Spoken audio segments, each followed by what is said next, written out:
Welcome, curious minds, to the Deep Dive, where we slice through the noise to bring you the critical insights you need to be truly well-informed. Imagine, if you will, a digital landscape where fortunes shift with a single line of code, where trust is literally encoded into these immutable ledgers. And, where just one tiny oversight, one small mistake can lead to a multi-million-dollar catastrophe. It sounds a bit like science fiction, right? But it's the very real, very high-stakes reality of blockchain today. Just think about the headlines we've all seen. Massive digital security breaches. Things like major corporations losing sensitive customer data or entire decentralized finance platforms getting drained, completely drained in minutes. These aren't just abstract news stories. They fundamentally underscore one truth. Security in this realm, where, vast sums of money and public trust are involved, it isn't just important, it's basically everything. Indeed. And these incidents, they really serve as stark reminders. Even in systems designed for decentralization, designed for immutability, the human element, the design choices, the implementation details, that's where critical vulnerabilities can creep in. And the consequences, as you said, they're often irreversible and far-reaching. And that's precisely our deep dive today. Yeah. We're jumping into the fascinating, incredibly complex, and, absolutely vital field of blockchain security. It's a space filled with unique challenges, precisely because of that decentralized nature, because of the immutability of transactions. Yet, it's also packed with immense opportunities for those who truly understand its intricacies. Right. And our mission today is to unpack a comprehensive roadmap. It's fresh from a leading blockchain security expert. And this isn't just, a checklist. It's a meticulously phased journey, really tailored for aspiring blockchain security researchers and developers, people looking to make a significant impact in, 2025 and beyond. We'll sort of show you how to navigate this intricate path. Our goal with this deep dive is really to provide you with a shortcut.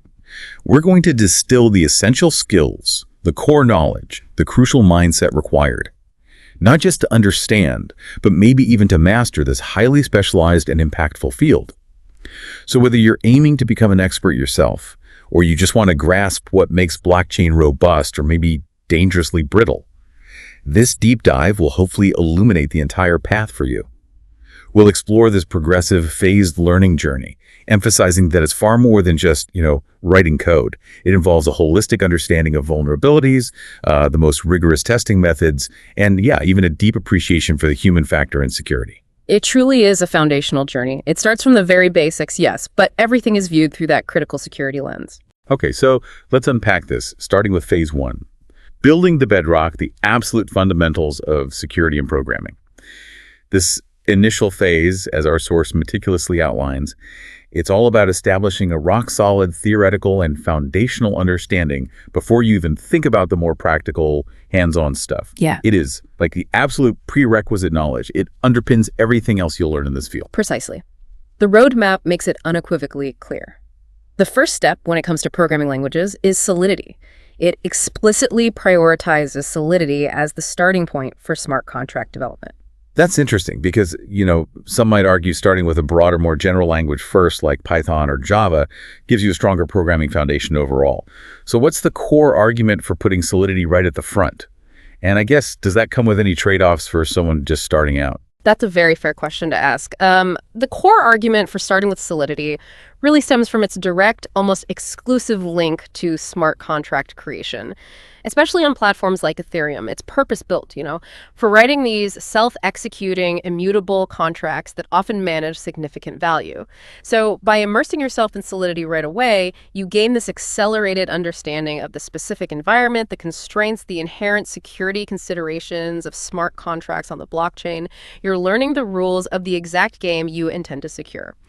Now, the trade-off, perhaps, is that it is a niche language. It's not general purpose. However, the source wisely points out that while it's the first step, the advice is definitely to expand to other languages later on, which suggests that while Solidity gets you into the domain quickly, a broader grasp of security principles applied across different languages is ultimately crucial for a truly well-rounded security expert. So it's about deep immersion first, then broadening out.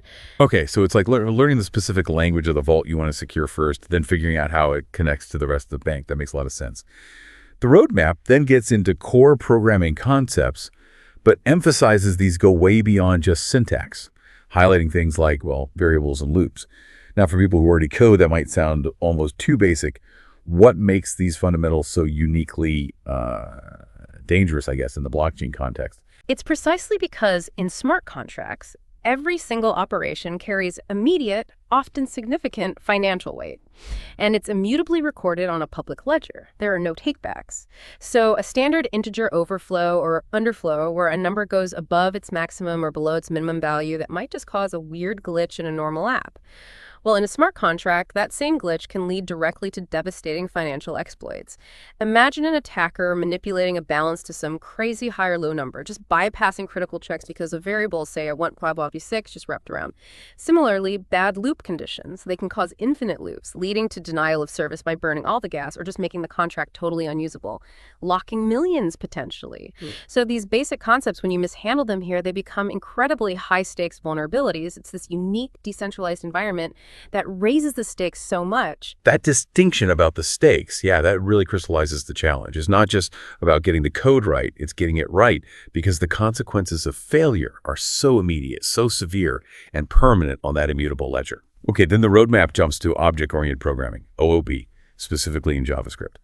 And it throws out this intriguing statistic, an 18% similarity between JavaScript and Solidity. What does that 18% similarity actually mean if it's not about, directly copying code? Right, you're spot on. It's not about direct code transfer at all. That 18% similarity is more about shared conceptual frameworks, core design patterns. Both languages, even though they operate in different primary domains, they embrace object-oriented principles. Things like classes, objects, inheritance, functions, and crucially, data encapsulation. So while Solidity is statically typed, designed for the EVM, and JavaScript is dynamically typed, a strong grasp of OOP principles in a widely used language like JavaScript, that translates directly to building better structured, more modular, and inherently more secure Solidity contracts. Think about robust access control. That's a core OOP idea, right? It directly prevents unauthorized actions in a smart contract. An OP mindset would naturally guide a developer to use modifiers like only owner carefully or implement role-based access meticulously. That's a direct security gain way beyond just syntax. It's about the underlying architectural thinking that promotes secure design. Got it. So it's the deep architectural thinking OOP encourages, which is transferable and directly helps with security. Makes sense. And then foundational to all of this, data structures and algorithms. Why are these so crucially linked to security here? It might not be immediately obvious. Well, efficient and secure code fundamentally relies on how data is organized and processed. It's that simple, but the implications are big. In the blockchain context, inefficient algorithms, or say poorly chosen data structures, can create critical performance bottlenecks. This makes contracts really expensive to run in terms of gas. Remember, every single operation costs something. Worse, though, they can open pathways for denial of service attacks. If an attacker can trigger an operation that needs disproportionately high compute resources because of a bad algorithm choice, they can effectively drain a contract's gas or just prevent legitimate transactions from ever getting processed. So understanding these CS fundamentals helps developers write optimized code that's both cost-effective and crucially resilient against those kinds of resource exhaustion attacks. Right. That really highlights how these almost academic computer science concepts have immediate, very practical security implications in this space. And then we hit the absolute backbone, cryptography. Our source explicitly calls it the backbone of the entire smart contract and entire fundamentals of the cryptography which we have on the blockchain. This is where things get really fascinating. Let's dive into the key concepts mentioned, starting with hash algorithms. Now, for listeners who might know the basics, can you elaborate specifically on why their one-way deterministic nature is so utterly non-negotiable for the immutability and integrity of the ledger? And what happens if even a tiny weakness shows up? Okay, yeah, the one-way and deterministic nature of hash algorithms is, quite literally, the bedrock of blockchain integrity. Think of a hash like a unique one-way digital fingerprint for any piece of data. You feed it a transaction, a block of data, whatever, and it spits out this fixed-length string of characters that's the hash. The real magic is that even changing a single bit in the input data, that results in a completely different, totally unpredictable hash. This property is what makes the blockchain immutable. Why? Because each block contains the hash of the previous block, chaining them together. So if anyone tries to tamper with a past transaction or alter a block, its hash would change instantly. That breaks the cryptographic link to all the blocks that came after it. It makes tampering immediately obvious and prevents the network from agreeing on the fraudulent chain. Now, if a subtle weakness did emerge, let's say, in its collision resistance, meaning two different inputs could somehow produce the same hash well, that would fundamentally shatter the entire trust model. It could potentially allow bad actors to create fake transactions that look legitimate, or even forge entire blocks, essentially collapsing the chain's integrity. It would be catastrophic. That analogy of a digital fingerprint that just screams if even one tiny detail is altered. That's really helpful. Okay, next up, digital signatures. How are they used? And crucially, the source warns about how hackers manipulate this digital signature to get the fund out of the wallet and from the contract. That sounds like a direct attack on people's money. Right. Digital signatures are cryptographic tools used to verify two key things: the authenticity and the integrity of digital messages or transactions. They're absolutely core to secure transactions. When you, say, sign a transaction with your crypto wallet, you're using your private key to create a unique signature specifically tied to that transaction data. Then anyone else using your public key can cryptographically check that the signature was indeed created by the holder of the corresponding private key, that's you, and that the transaction data hasn't been changed one bit since you signed it. It's basically a tamper-proof digital seal and a verifiable proof of origin all in one. Okay, like a super secure digital wax seal on an old letter, proving who sent it and that it hasn't been opened or altered. Exactly. Now, about the manipulation part, hackers often try to exploit digital signatures using techniques like signature replay attacks, or sometimes through signature malleability, although modern signature schemes have largely dealt with malleability issues. In a replay attack, if smart contract isn't properly checking things like transaction nonces, those unique sequence numbers or other unique identifiers, well, an attacker might capture a legitimate signed transaction, say a withdrawal, and just replay it, submit it again and again to the network. This could potentially execute the same action, like withdrawing funds multiple times, draining the account or contract. This really underscores the critical need for robust nonce management, or using unique transaction IDs to prevent reusing valid signatures. Understanding these subtleties, how signatures work, how they're validated, the attack vectors, is fundamental to stopping unauthorized fund transfers. Wow, that's a deep rabbit hole. Replayability becomes a weapon. And speaking of keys, that brings us to public key and private key cryptography.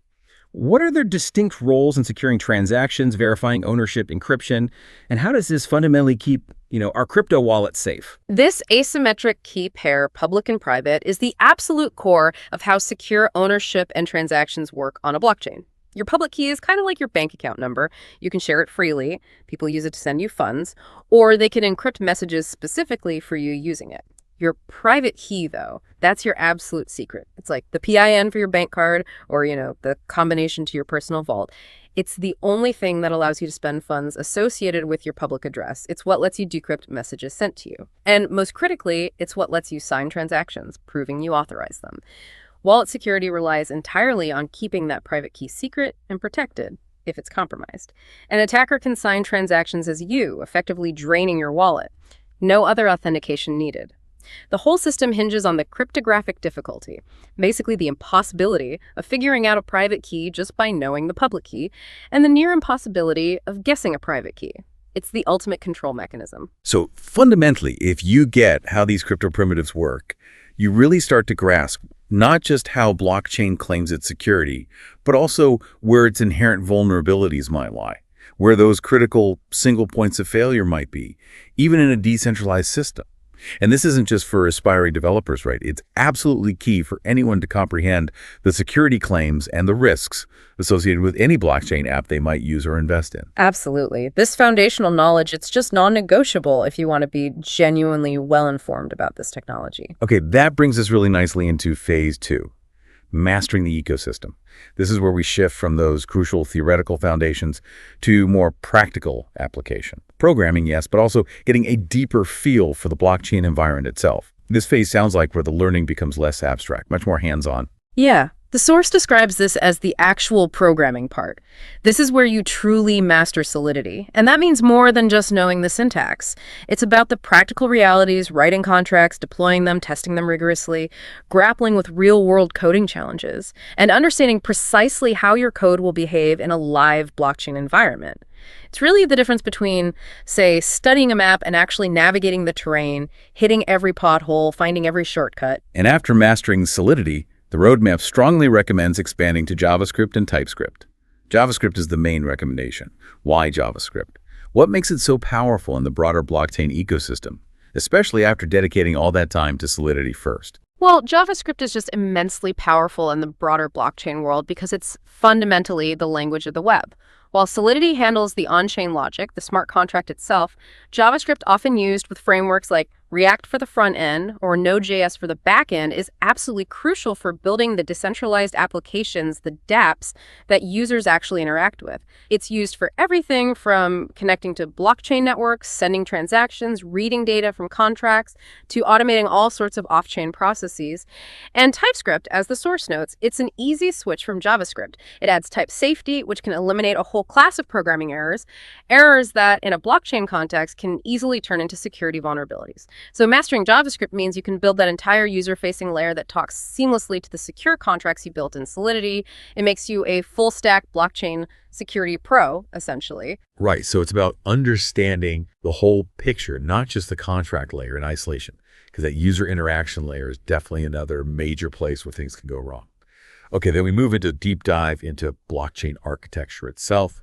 Things like blockchain fundamentals, consensus mechanisms, smart contracts and platforms, the EVM, transaction lifecycle, gas optimization. From a security angle, just grasping the core fundamentals like immutability or the distributed ledger immediately highlights why security bugs are so bad here. They're often permanent, decentralized. Fixing them is incredibly hard. Then, understanding consensus mechanisms. That seems vital, because the source notes how different types lead to, and I quote, a lot of blockchains exist. Can you elaborate on the security implications of these different consensus methods? Yeah, understanding consensus mechanisms is absolutely vital. They fundamentally dictate how a blockchain network stays secure, how decentralized it is, and how well it scales.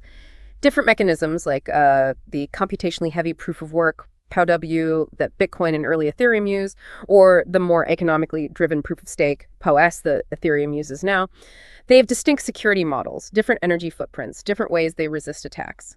POW relies on raw computing power. It makes a 51% attack where one entity controls most of the network's hashing power, extremely expensive, but, theoretically possible. POS, on the other hand, relies on economic stake. Malicious actors risk losing a significant chunk of their staked crypto if they try to attack the network. That creates a strong financial disincentive. Now, the reason a lot of blockchains exist is because different projects have different priorities. They make different trade-offs. Some optimize for pure transaction speed. Others prioritize maximum decentralization. Others focus on censorship resistance. Each consensus mechanism offers a unique balance of these factors. That leads to this diverse ecosystem of blockchains, each tailored for specific uses, and crucially, each with its own set of potential security vulnerabilities depending on its specific design and how well it's implemented. That's a really clear explanation of those critical trade-offs that drive the ecosystem's diversity and, its varied security profiles.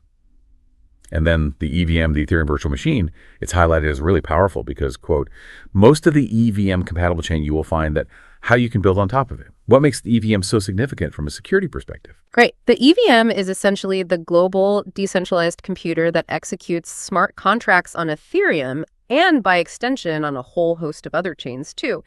Its power lies in its ubiquity, its interoperability. When a smart contract gets compiled, it's turned into EVM bytecode, and that bytecode can then be deployed and run on any EVM-compatible blockchain. We're talking not just Ethereum, but popular networks like Binance Smart Chain, Polygon, Avalanche, Arbitrum, lots of them. This huge compatibility means developers can write a contract once and, theoretically, deploy it across multiple chains. They can use the same tools, same languages, and importantly, the same security models apply. From a security standpoint, understanding the EVM's execution model, its stack-based architecture, its specific opcodes, how it handles gas, how it manages state changes is absolutely fundamental. You need that deep understanding to spot vulnerabilities that arise specifically from how code actually runs in this very specific, highly constrained environment. Flaws in understanding EVM nuances. They're a common source of really subtle but devastating bugs. Okay, so it's like a common operating system for a huge chunk of the blockchain world. Creates this massive interoperable ecosystem, but also, a shared attack surface if you don't fully grasp its quirks. And finally, in this section, gas optimization. The source calls this the core technology, which you have to focus if you really want to grasp the in-depth knowledge about the programming language and all the important aspects related to the security part. Cool. Why is optimizing gas a security issue, not just about saving money on transaction fees? This is a critical point, often overlooked by beginners. Gas on a blockchain like Ethereum, it represents the computational effort needed to run a transaction or an operation, and you pay for it in the blockchain's native crypto. Now, while gas optimization mainly aims to lower transaction costs, make your contract cheaper to use, it is absolutely a core security aspect for several really important reasons. First, inefficient code burns more gas. Okay, that makes the contract expensive, maybe limits adoption. But more critically, high gas costs, or say inefficient loops, can make a contract vulnerable to denial of service attacks. An attacker could craft an input that forces the contract to use a ridiculous amount of gas, potentially draining its internal funds if it holds any, or just making it unresponsive, locking user funds. Second, and maybe more subtly, in complex interactions, especially involving calls to other contracts, unexpected gas costs can accidentally lead to reentrancy vulnerabilities. If an external call uses more gas than the developer expected, it might prevent the original contract from updating its state before a malicious recursive call comes back in. Also, really poorly optimized code might just hit the block gas limit, preventing even legitimate complex operations from ever succeeding. So understanding gas optimization isn't just about being frugal. It's about building robust, resilient, attack-resistant smart contracts that work reliably and securely no matter what. That's a fantastic connection. Taking the seemingly mundane idea of gas costs and linking it directly to critical security stuff like DOS and even reentrancy. Great point. But let's pivot slightly now to phase 3, the broader defense. Because, as the roadmap points out, blockchain security isn't just about the smart contracts in isolation. It absolutely requires a solid understanding of, well, traditional cybersecurity principles that apply to all the surrounding infrastructure. Exactly. The roadmap really stresses understanding cybersecurity pipelines, which basically refers to how security gets integrated throughout the entire development and deployment lifecycle. It's all about building security by design, meaning vulnerabilities don't just magically appear in the final code. They can creep in at every stage, from gathering requirements, architectural design, coding, testing, all the way to deployment and ongoing maintenance. It's a holistic view, trying to minimize risk by preventing issues from getting baked in right from the start. So not just catching bugs at the finish line, but engineering the system to avoid building them in the first place. Makes sense. Then we have the classic CIA triad: confidentiality, integrity, and availability. Our source calls this a very common terminology in security. For those who know the general idea, how do these three principles specifically apply, or maybe manifest differently, in the unique, often very transparent world of blockchain and smart contracts? Right. The CIA triad remains fundamental, even with blockchain's unique characteristics. Let's break it down. Confidentiality, that's protecting information from unauthorized eyes. Now, in blockchain, the ledger itself is often public, transparent, but certain off-chain data or specific operations within, say, privacy-focused dApps, might still need confidentiality. And think about your private key. The secrecy of that key is the ultimate measure of confidentiality for your funds. If that's breached, all your on-chain assets are exposed. Then integrity ensuring information is accurate, complete, hasn't been tampered with. This is perhaps the most paramount principle in blockchain. The immutability of the ledger, the tamper-proof nature of transactions via hashing and signatures, the deterministic execution of contracts, it's all designed to preserve data integrity at its core. If a contract's logic or state could be maliciously altered, the whole system collapses instantly. And finally, availability, making sure systems and data are accessible to authorized users when they need them. For smart contracts, this means the contract should always be executable as intended, not halted by DOS attacks, unexpected gas issues, or other problems. If a critical DeFi protocol becomes unavailable, it could lock up billions in user funds. Useless. So while blockchain brings new challenges, these core cyber principles absolutely apply and are essential for robust security. That perfectly illustrates how those traditional security ideas are still crucial, maybe even more critical, in this decentralized world. Okay, next, access control mechanisms. Specifically, authentication methods and authorization concepts. The source mentions understanding how you can authorize secondary wallet or contract performing some sort of transaction on behalf of your wallet. Go. What's the key difference between authentication and authorization here? And why is that act of delegation potentially so risky? Okay, good question. Authentication is all about proving who you are. Are you the legitimate owner of this wallet? Typically, this is done using your cryptographic keys to sign messages. Or sometimes multi-factor authentication for logging into a dApp's front end. Authorization, on the other hand, is about what you are allowed to do once you've proven who you are. What permissions do you actually have? In smart contracts, this distinction is absolutely critical, especially when it comes to delegation. A user might authenticate with their wallet, then explicitly authorize another contract, or maybe even another wallet, to perform specific actions on their behalf. Like a common example in DeFi, you often have to authorize or approve a protocol to spend a certain amount of your tokens before you can deposit those tokens into its liquidity pool. Okay, so it's not just are you allowed in the front door, but okay, you're in. Now, what rooms can you go into? What things can you touch? Precisely. And the security risk here is enormous if these permissions are set up wrong or if they can be exploited. If a contract is given way too broad permissions, or if its underlying authorization logic has a bug, an attacker could potentially trick that authorized contract into doing unauthorized things like draining funds directly from your wallet or executing critical functions you never intended. This really highlights why you need rigorous review of smart contract permissions, and it underlines the critical, often underestimated potential for abuse in these delegation mechanisms. Yeah, that sounds like a huge and maybe easily overlooked way things can go wrong. Then there's proactive security through threat modeling. What exactly is threat modeling, and why is it so important to do it early, like really early in the development process? Threat modeling is a structured, systematic process specifically for identifying potential threats and vulnerabilities to a system. And crucially, it's usually done early in the design phase, often before any significant code is even written. It involves asking key questions. Okay, what are we actually building here? What could possibly go wrong with this design? What are we going to do to mitigate those potential risks? And then later, did our mitigations actually work? It's essentially about systematically putting on an attacker's hat, thinking about every conceivable way a system could be misused, broken, or exploited.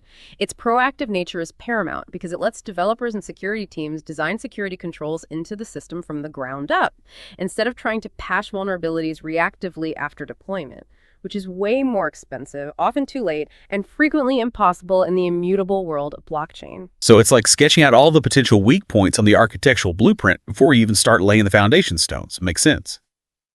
And finally, for this phase, network security fundamentals. Things like SSL TLS, VPNs, firewalls, they're mentioned as protections before actually user interact with application. Why are these traditional network security layers still relevant, even in the supposedly decentralized world of dApps? That's a great point. While the smart contracts themselves and the underlying blockchain ledger are decentralized and robust, the vast majority of user interaction with these dApps, it still happens through traditional web interfaces, websites basically, that connect to the blockchain.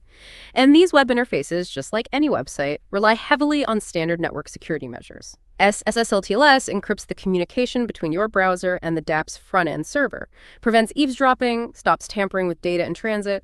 VPNs can provide a secure tunnel for your internet traffic, protecting you from network-level attacks, especially on public Wi-Fi or from nosy ISPs. Firewalls control network traffic, blocking unauthorized access to the servers hosting these dApp front-ends. Without these fundamental layers, even a perfectly secure smart contract could be rendered useless if the user's connection to the dApp is compromised.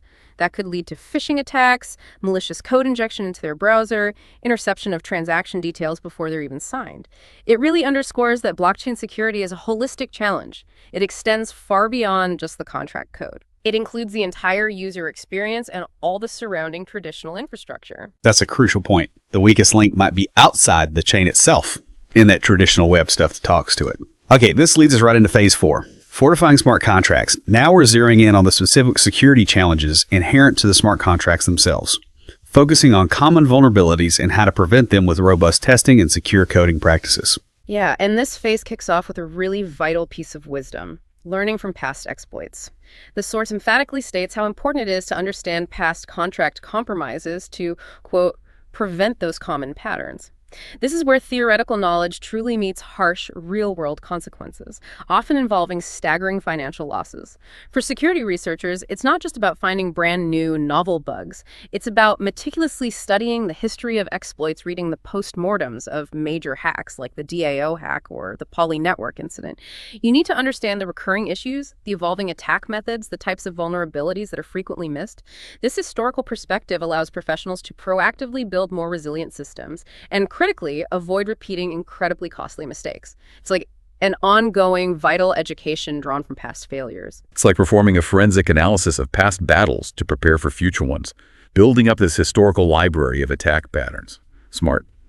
And speaking of battles, let's talk about some key smart contract vulnerabilities that seem to pop up again and again. First, reentrancy, famously called a very common one, and Yeah, the big one behind the DAO hack. Can you explain reentrancy simply? And more importantly, what are the main ways developers prevent it today? Right, reentrancy is definitely one of the most infamous and dangerous vulnerabilities. It happens when a smart contract makes an external call to another contract, often one it doesn't fully trust. And then that external contract manages to recursively call back into the original contract before the original one has finished updating its own internal state, like balances. The classic example is a withdrawal function. Imagine a contract sends Ether to a user, but it doesn't update the user's balance downward before that external send completes. If the recipient is a malicious contract, it can use its fallback function to immediately call the withdrawal function again and again recursively, draining funds way beyond what it was entitled to because the balance hasn't been updated yet. The DAO hack, which drained millions in Ether back in the day, was exactly this kind of attack. Prevention today typically involves the checks effects interactions pattern, basically. First, you do all your checks, like balance verification, authorization. Then you apply all the state changes, the effects, like updating the balance. And only then, as the very last step, do you perform external calls or interactions. Reentrancy guards are also common. These often use simple Boolean flags or mutexes to kind of lock a function while it's executing, preventing it from being re-entered until it's finished. Both are effective mitigations. That's a crystal clear explanation of how that recursive attack works. And the solution ordering operations carefully sounds almost elegant in its logic. Okay, next. Underflow, overflow. We touched on this earlier with variables, but now specifically as a vulnerability class. How do these arithmetic bugs happen in contracts, and what are the severe consequences? So underflow and overflow happen when a numerical variable tries to store a value that's just outside its defined range. And underflow is when a calculation results in a number smaller than the minimum possible value, like trying to subtract 5 from an 8 variable that's already holding 0. And overflow is when a number goes above its maximum possible value. Now, in older versions of Solidity, or if you're not careful, these ain't types, unsigned integers, would just wrap around. If at ain't8, max value 255, tried to store 256, it would wrap around and become 0. Similarly, subtracting 1 from 0 would wrap it around to 255. In a contract, this could let an attacker manipulate their balance to appear astronomically high, or maybe 0 when it shouldn't be. They could bypass critical checks, manipulate token quantities, leading directly to theft or even minting unbacked assets. It's like, yeah, trying to put too much water in a cup or take too much out, the system just overflows or underflows silently, breaking the expected logic completely. The standard fix for this now, especially since Solidity 0.8.0, is that arithmetic operations automatically check for overflow and flow and revert the transaction if it happens. Or, for older versions or more complex math, using safe math libraries like OpenZeppelin's safe math was the standard. They basically add those checks in manually. So it's about unexpected math behavior that could be totally weaponized. Got it. Access control issues. These sound straightforward problems with who can do what. How do they manifest specifically in smart contracts, and why are they still so critical, even though it feels like basic security 101? Access control issues happen when a contract doesn't properly restrict who can execute certain sensitive functions. And yes, it happens surprisingly often. This can, and frequently does, lead to unauthorized users performing critical operations they absolutely shouldn't be able to. For example, if a function designed to, say, pause a contract in an emergency or upgrade its logic or withdraw administrative fees doesn't correctly check that the caller is the legitimate owner or an authorized admin, then potentially anyone could call that function. This was a common flaw in early contracts. Maybe developers just forgot to add an only owner modifier, or they used insecure patterns like checking tx.origin, which can be spoofed. And while it sounds like basic security 101 in a smart contract, the consequences are immediate and severe.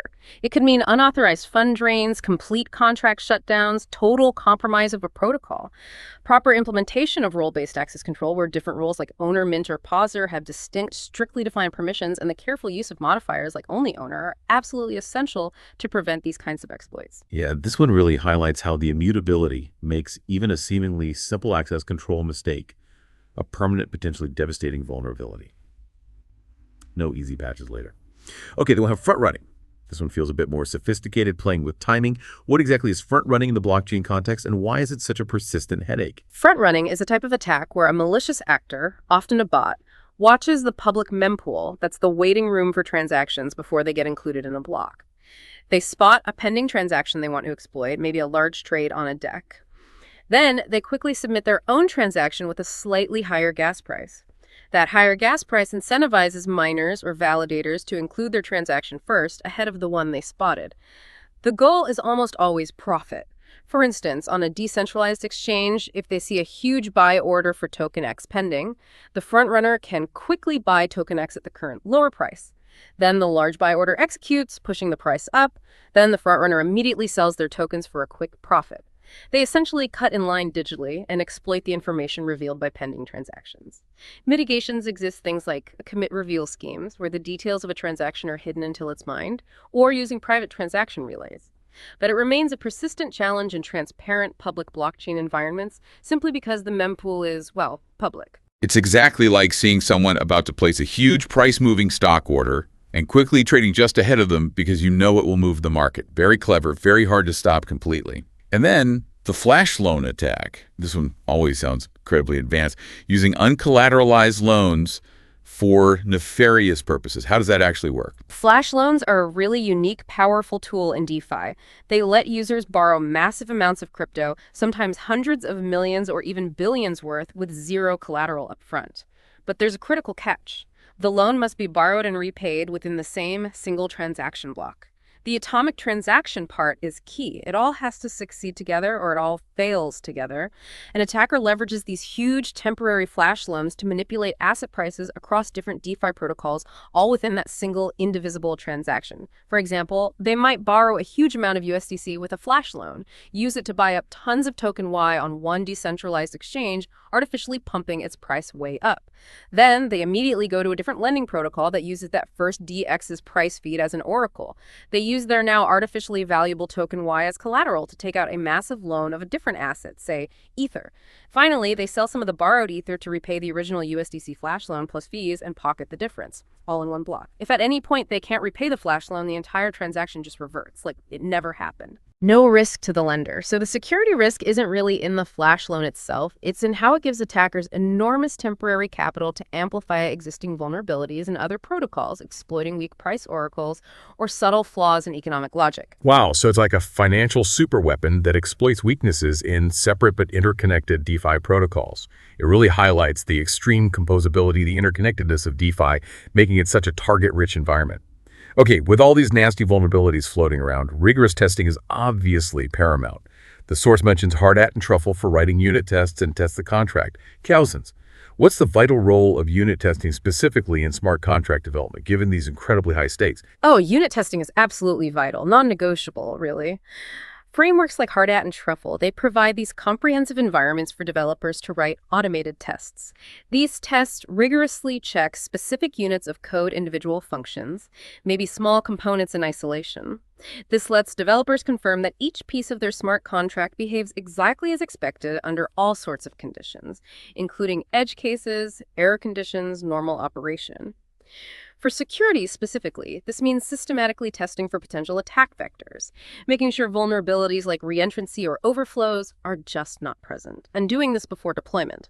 These frameworks simulate the blockchain environment locally, allowing for really rapid iteration, testing, and debugging in a controlled, safe setting.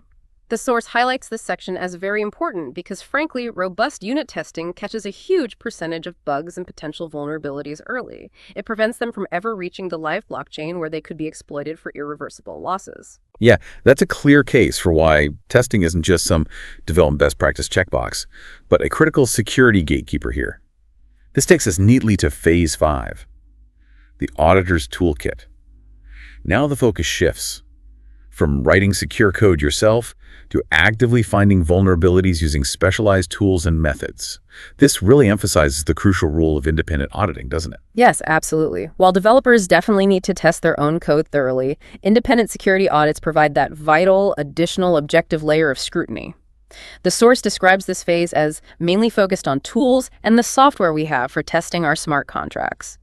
Audits are critical because auditors often uncover vulnerabilities that the development team might have missed, maybe due to familiarity with their own code or just inherent blind spots in their design process, or simply because auditors bring specialized knowledge and tools.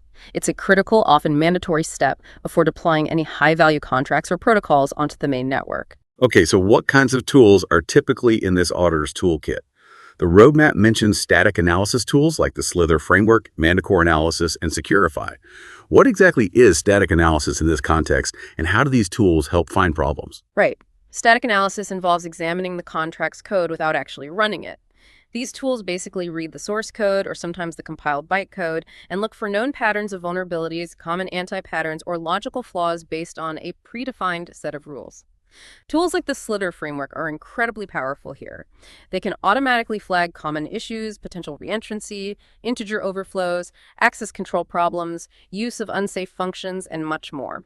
They provide a quick, automated first pass, highlighting potential areas of concern very efficiently. Manticore and Securify work on similar principles, often using more advanced techniques like symbolic execution or formal methods to analyze the code's properties.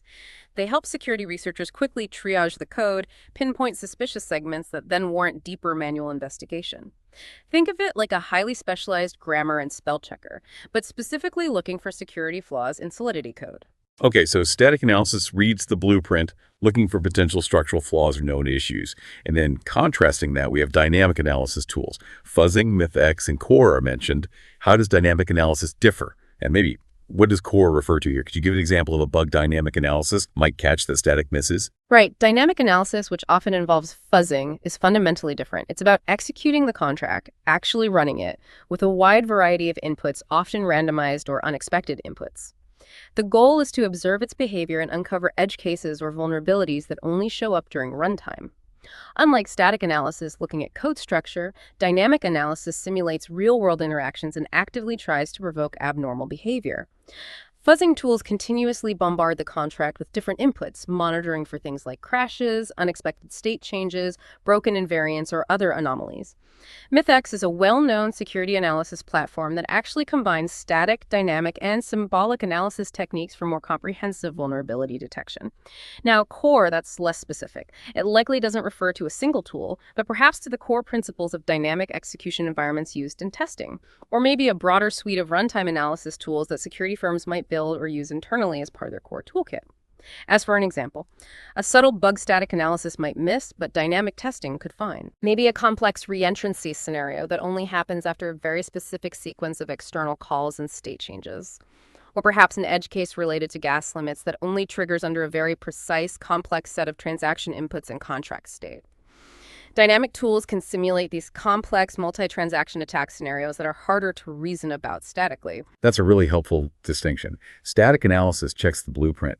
Dynamic analysis tries to actually break the building by throwing everything imaginable at it, including the kitchen sink. Fascinating. And beyond just the tools, there's this critical element of audit methodology. What does that actually involve for a professional blockchain security audit? It's more than just running scanners, right? Oh, absolutely. Audit methodology refers to the structured approach, the systematic process, used to conduct a truly comprehensive security audit. It goes way beyond just running automated tools. A typical robust methodology involves a multifaceted approach, usually something like this. First, manual code review. Experienced auditors meticulously read through the contract code line by line. They're looking for logical flaws, design vulnerabilities, subtle errors that automated tools might miss entirely or misinterpret. This human element, the expert intuition, is irreplaceable. Second, threat modeling. As we discussed earlier, systematically identifying potential threats and attack vectors relevant to this specific contract's functionality and how it interacts with the broader ecosystem. Third, business logic review. This is crucial and often overlooked by purely technical tools. Auditors need to understand the intended functionality, the economic design of the contract. How is it supposed to work? How does it interact with other protocols? This helps identify how an attacker might exploit its economic or functional design, not just low-level code bugs. This is often where potential flash loan exploits are identified. Fourth, combining tool insights. Integrating the findings from all the static and dynamic analysis tools with the manual review, ensuring nothing slips through the cracks. Corroborating findings. And finally, reporting. Producing a detailed security report that clearly outlines all identified vulnerabilities, assigns severity levels, provides concrete recommendations for fixing them, and often includes a broader risk assessment. It's a very thorough, systematic process. And the source's advice that mastering one or two, which is enough, of these tools is insightful. It implies the deep proficiency with a select few key tools, combined with a strong methodology and manual review, is far more effective than just having shallow knowledge of dozens of tools. That makes perfect sense. Depth over breadth, especially when the stakes are this incredibly high. Okay, this takes us to phase 6, high stakes and advanced frontiers. Now we're moving into the really cutting edge, highest value areas of blockchain security, particularly decentralized finance or DeFi and other emerging solutions. Right, DeFi is truly where the highest stakes currently reside. The source aptly describes it as a very, very huge term, and there's a huge market where we have billions of dollars at the moment. Right. This massive amount of value locked, the TVL, makes it an incredibly attractive target for attackers. Billions are potentially up for grabs. Plus, the composability of DeFi protocols where one application builds on top of another, often in complex interconnected chains, creates these incredibly intricate attack surfaces. A vulnerability in just one protocol, however small it seems, can have a cascading effect, impacting many others that rely on it, potentially leading to widespread systemic losses. And every new financial innovation, every new way to lend, borrow, trade, or yield farm, it often introduces new and unforeseen vulnerabilities. It makes DeFi an incredibly rapidly evolving and high-risk security landscape. It really is a continuous arms race. Yeah, it's a super attractive target because there's so much money flowing through these interconnected systems. And a flaw in just one Lego brick can bring down the whole structure. And within DeFi, the roadmap calls out specific vulnerabilities, like AMM vulnerabilities. What exactly are automated market makers, and what are their specific security concerns that researchers need to grasp? Okay, AMM stands for Automated Market Maker. These are the foundational engines behind most decentralized exchanges, DAXs, like Uniswap or PancakeSwap. They let users trade cryptocurrencies without needing traditional order books or centralized middlemen. Instead, they use these liquidity pools. Users deposit pairs of tokens into a pool, and then trades happen directly against that pool, with prices determined by a mathematical formula and algorithm. While they're revolutionary for enabling permissionless trading, AMMs have specific vulnerabilities that go beyond just simple code bugs in the contract. One common issue for liquidity providers is something called impermanent loss. It's not strictly a security vulnerability, more of an economic risk, where the value of their deposited tokens ends up being less than if they had just held onto the original tokens separately. From a security angle, though, design flaws in the AMM's pricing curve formula, or how it manages liquidity, can be exploited through sophisticated arbitrage or price manipulation attacks, especially if the liquidity in a particular pool is low, making it easier to manipulate the price with large trades potentially funded by flash loans. Attackers can exploit the AMM's deterministic pricing mechanism to create temporary price discrepancies they can profit from elsewhere. Okay, so it's about the core mechanics of the automated trading system itself, having these exploitable economic quirks or design flaws that can be leveraged, especially with large amounts of capital. And then a really big one in DeFi, Oracle manipulation. We touched on oracles briefly before. How do attackers actually manipulate them, and why are they considered such a critical, maybe even the critical, attack vector in DeFi? Right. Oracles are those critical bridges connecting real-world data like asset prices from major exchanges, weather data, election results to the blockchain. Smart contracts then use that data to trigger their logic. They are often called the Achilles heel of DeFi security precisely because a smart contract is only as reliable as the data it receives. Garbage in, garbage out, essentially. Oracle manipulation is a key attack vector where attackers find ways to feed false or deliberately manipulated data to a smart contract via its oracle. For example, an attacker might find a DeFi lending protocol that relies on a price oracle pulling data from a single, low-liquidity, decentralized exchange. The attacker could then use a flash loan to artificially pump the price of a collateral asset on that specific low-liquidity exchange. The oracle reports this inflated price to the lending protocol. The attacker then takes out a huge, now under-collateralized loan against their artificially valuable collateral. Once they have the loan, they might dump the collateral asset, crashing its price back down, leaving the lending protocol with significant bad debt while the attacker walks away with the borrowed funds. This is why robust, decentralized oracles that aggregate prices from multiple, diverse, high-quality sources and use sophisticated mechanisms to detect outliers are absolutely crucial for preventing these attacks. A single point of failure in an oracle feed can absolutely compromise an entire multi-million-dollar DeFi protocol. Wow, so the contract executes perfectly based on flawed information, leading to massive losses. Yeah. That's incredibly insightful and scary.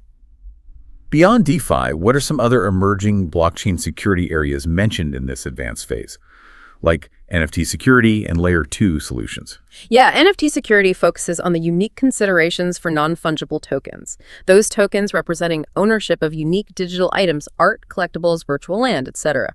Security here involves protecting not just the token ownership record on the blockchain, but critically, the underlying metadata associated with the NFT. That's what defines what the NFT actually is, its image, its properties, its description. Where's that stored? Is it mutable? Vulnerabilities can range from metadata manipulation, like changing the image in NFT points to after someone buys it, to preventing counterfeit NFTs from being created, to securing the marketplaces where NFTs are traded. Those marketplaces themselves can have bugs allowing theft or be targets for phishing attacks aimed at tricking users into signing away their valuable NFTs. The value is often tied to perceived uniqueness and authenticity, so any compromise there is devastating. Right. So it's not just the token contract, but what the token represents and the platforms used to trade it that all need protection. Exactly. And then layer 2 solutions, things like rollups, both optimistic and zero knowledge, or side chains. These are scaling technologies built on top of layer 1 blockchains like Ethereum. Their goal is to increase transaction speed and drastically reduce fees. While they offer huge benefits for making blockchains usable at scale, they absolutely introduce new layers of complexity and therefore new potential attack vectors. Security concerns here include the integrity of the bridge mechanisms, the smart contracts that transfer assets between layer 1 and layer 2. These bridges have been common targets for massive multi-million-dollar hacks. There are also concerns around the correctness of the off-chain computation performed by layer 2s and the potential for malicious operators if the layer 2 isn't sufficiently decentralized or if its fraud-proofing or validity-proofing mechanisms are flawed. A vulnerability in a layer 2 bridge or its core security model could lead to catastrophic asset loss for everyone using that L2. So scaling solutions while solving one big problem inevitably introduce new, complex security challenges that need careful attention. Fascinating. And finally, in this advanced phase, the roadmap comes back to reiterate the importance of advanced verification techniques. Formal verification, symbolic execution, and fuzzing. Why are these considered so critical, especially in this super high-stakes DeFi environment? These advanced techniques are really crucial for ensuring the absolute highest possible level of correctness and security, especially in highly critical smart contracts where, as we said, immense financial risks are involved, like in DeFi. Let's quickly recap. Formal verification uses rigorous mathematical proofs to demonstrate that a smart contract behaves exactly according to its specification and is free from certain classes of bugs or vulnerabilities under all possible conditions. It's like proving a mathematical theorem about the code. It aims to leave no room for doubt about the contract's core logic, making it ideal for mission-critical components.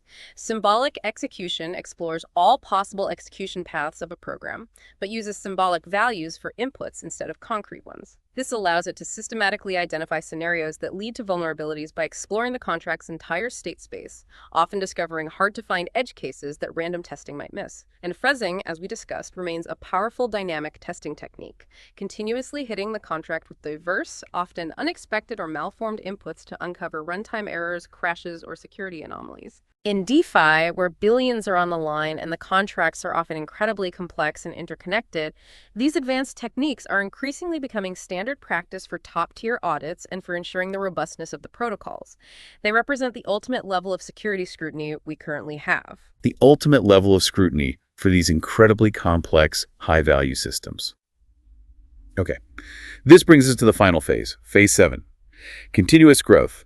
Now we're moving beyond just the technical skills, focusing on practical application, career development, and the absolutely vital importance of continuous learning and community engagement in a field that's evolving at lightning speed. Yeah, this final phase really emphasizes practical application above almost everything else. The source advises directly, build your portfolio and build the real-world project which you're going to test all of the things which you have learned. This is where theory truly meets practice in a professional setting. Real-world projects are essential. They demonstrate your competence, your problem-solving skills, your tangible understanding of the entire security lifecycle, from secure design all the way through testing and deployment considerations. It's really how you prove you can apply your knowledge effectively and deliver actual real-world security, not just talk about it. So it's about doing, not just knowing. Building that verifiable track record makes sense. And beyond building projects, professional development and community engagement are highlighted. Things like security certifications, and maybe more importantly, open source contributions. How do these help build a career in blockchain security? It feels like such a new, kind of cutting-edge field still. Well, security certifications can definitely help validate your expertise, maybe open some doors, signaling to potential employers that you have a certain foundational level of knowledge. They can be useful, but arguably even more important and certainly more dynamic, particularly in the blockchain space, is active community engagement. The source specifically mentions joining open source projects, attending conferences, joining security communities online, contributing to research papers, participating in security audits, or bug bounties. This really highlights the intensely collaborative and, frankly, quite open nature of the blockchain security community. Contributing to open source security tools or audited projects demonstrates your skills directly, lets you learn from others, teach others, and builds your reputation. Attending conferences, participating in Capture the Flag events, joining online forums or Discord groups, reading research, all of that keeps you constantly updated on the latest exploits, the newest vulnerabilities, emerging defense mechanisms. It's really about being part of the collective solution, sharing knowledge, gaining visibility in a highly specialized field where new threats are literally emerging constantly. Yeah, it sounds like it's not just a job you clock into. It's a living, breathing ecosystem you become part of, an ongoing collaborative effort against a constantly evolving adversary. And that leads perfectly to the final, really critical takeaway from this roadmap for continuous growth. This idea of the ever-evolving threat landscape. The source puts it so succinctly: development is a constant learning process, and security is the same thing. Like, hackers will come up with new technology, new tools, new methods to hack the contract, and you have to also keep yourself updated. This really underlines that cat and mouse game aspect, doesn't it? Absolutely. This is perhaps the most crucial insight from the entire roadmap, especially for long-term success. Blockchain security is absolutely not a static field. It's not something where you learn a set of rules once, get a certificate, and you're set for life. It is a dynamic, ongoing battle, a continuous cat and mouse game. As blockchain technology itself evolves, as new DeFi protocols emerge, as the financial stakes continue to climb, new vulnerabilities will inevitably surface, things nobody thought of before. Attackers are constantly innovating. They're developing new methods, new tools, exploiting novel attack vectors that maybe didn't even exist a year ago. So to stay ahead, or even just keep up, security professionals must engage in continuous learning, relentless adaptation, and proactive research. You have to constantly be thinking like an attacker. It's an arms race where the advantage really goes to those who are perpetually curious, constantly updating their knowledge, sharing insights with the community, and actively anticipating the next move of malicious actors, not just reacting to the last big hack. It's about accepting that your education truly never ends in this field, which is, both daunting and actually incredibly exciting if you have that mindset. Okay, before we wrap up our journey through this really comprehensive roadmap, let's quickly shine a spotlight on some essential tools that the source specifically reiterates as being heavily utilized for smart contract testing and auditing. Yeah, the expert singles out a few truly powerful tools that, if mastered, can make a massive difference. First up, Hard-At. It's emphasized that, quote, most of the project which you will find, 80% of the project which focus heavily on Hard-At, it will do 90% of your testing very easily. Hard-Hat is just a comprehensive development environment for Ethereum and EVM chains. It provides a local Ethereum network simulation for super rapid testing, debugging, deploying contracts. It massively streamlines the testing workflow for both developers and auditors. It's become almost the de facto standard, truly indispensable for its efficiency and capabilities. Okay, so a real workhorse. If you're building or auditing in this space, you basically need to know Hard-At. Pretty much, yeah. Then there's Slither, which we discussed in the static analysis phase. It's highlighted again here as a key tool. Slither automatically detects a wide range of common Solidity vulnerabilities just by reading the code. It gives you valuable insights into the contract structure, potential weaknesses. It's an invaluable first line of defense for quickly finding low-hanging fruit and prioritizing where to focus deeper manual review. Right. Great for catching those common errors quickly and consistently. And Remix IDE is described as really powerful. Why Remix? Remix IDE is a browser-based integrated development environment specifically for Solidity. Its power really lies in its accessibility and ease of use, especially for rapid prototyping, quick debugging, and deploying simple contracts. It's particularly excellent for learners just starting out and for quick iterative tests because it gives you this immediate feedback loop directly in your web browser. No complex setup needed initially. Makes sense for getting started, or quick checks. And finally, MetaMask. Now, most listeners probably know MetaMask as that browser wallet you use to interact with dApps. But why is understanding it crucial for a security professional, beyond just knowing how to, click the buttons? Right. MetaMask is indeed the most widely used browser extension wallet.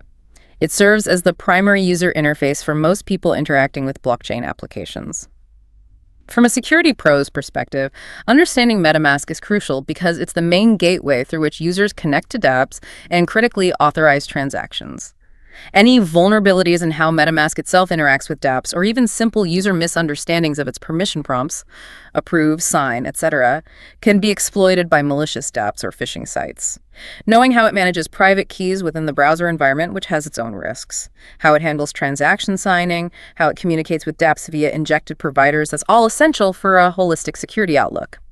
It covers the user side of the interaction and helps understand where attack vectors might emerge right at that crucial interface level. Okay, so it's not just a tool you use as a security pro, but a critical part of the overall attack surface that affects users, and you need to understand its workings and potential pitfalls. The source concludes by reinforcing that focusing deeply on mastering these few powerful tools like Hardhat, Slither, Remix, understanding MetaMask can provide enough idea to master the security field, making the vast landscape of available tools feel more manageable and allowing you to be more effective. Wow.